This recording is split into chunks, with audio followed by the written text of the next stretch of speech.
လမ်းဘေးကလက်ဖက်ရည်ဆိုင် TikTok ပုံပြင်တို့ညစ်နက်တန်းကောင်အဝေးပြေးလမ်းမကြီးပေါ်မှာကားမောင်းဖို့ပါသလားကျွန်တော်ကတော့အဲ့ဒီညကအတွေ့အကြုံကိုခုထိမေးလို့မရသေးဘူးမိုးကလည်းတဲ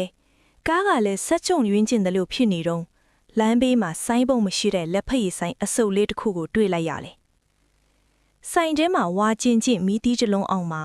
ဆိုင်ရှင်အဖိုးကြီးကခေါင်းငုံပြီးပန်းကန်းနေစေးနေလေကျွန်တော်ကအပလက်ဖက်ရည်တစ်ခွက်လှုပ်ခေါ်လိုက်ပေမဲ့သူကပြန်မထူးဘူးဒါပေမဲ့ကျွန်တော်ဘေးမှာထိုင်နေတဲ့လူတစ်ယောက်ကမမပါနဲ့ညီလေးဒီဆိုင်ကလက်ဖက်ရည်တောက်ရင်အိမ်ပြန်လန်းပြောက်တတ်တယ်လို့ကဒုံကရင်နဲ့လှမ်းပြောတယ်ကျွန်တော်လန့်သွားပြီးအဲ့ဒီလူကိုတေချာကြည့်လိုက်တဲ့အခါသူ့မျက်နှာကပုတ်ပွားနေပြီးနားရွက်တစ်ဖက်ကပြက်ကျအလူနီးပါဖြစ်နေတာဗျာကျွန်တော်ကြောက်ကြနဲ့အနောက်ကိုဆုတ်လိုက်တဲ့အချိန်လက်ဖက်ရည်ဆိုင်ကြီးကရုတ်တရက်ပျောက်ကွယ်သွားတယ်ကျွန်တော်ရောက်နေတာကလမ်းဘေးက6လမ်းပါအစုံးမှာဗျာ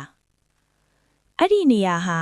လွန်ခဲ့တဲ့တစ်ပတ်ကကားမောက်ပြီးလူ9ယောက်တေဆုံးခဲ့တဲ့နေတာဆိုတာနောက်မှထိလိုက်ရတယ်အခုထိကျွန်တော်လက်ထဲမှာအဲ့ဒီအဖိုးကြီးပေးလိုက်တဲ့အကျွေးစိဟောင်းလေးတစ်စိကြံနေတော့ပဲ